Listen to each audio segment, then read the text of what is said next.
Oh yeah, it's very important, especially when you're like we are right now with a lot of youngsters. And you know, we had a great class we signed last season. We redshirted 90% of those guys.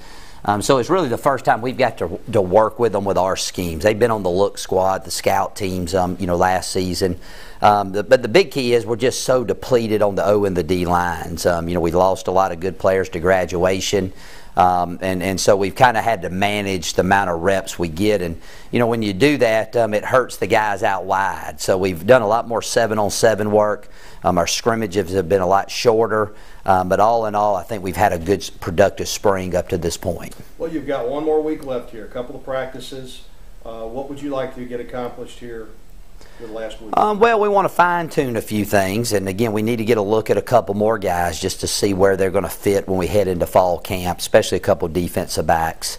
And then the thing is, going into this week, we'll start kind of simulating some game week type practices just so that our guys know how to do that when that time rolls around next year.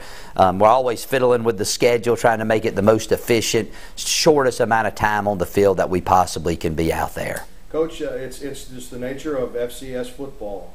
About a third of your team always arrives in August, and I know those guys are out there ready to get here. I know you're excited to get them here when August rolls. Well, we are, and you know, one depth issue we got, we lost 22 seniors. You know, we hadn't been able to replenish them with 22 more new bodies that won't be here to August.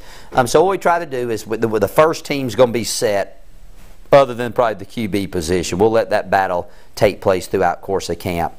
And then we'll give these new players in August, they'll get the first chance to come in and show us what they can do. And then about midway through camp, you know, we'll kind of narrow it down and figure out who's going to be the guys that take the field for that first ball game.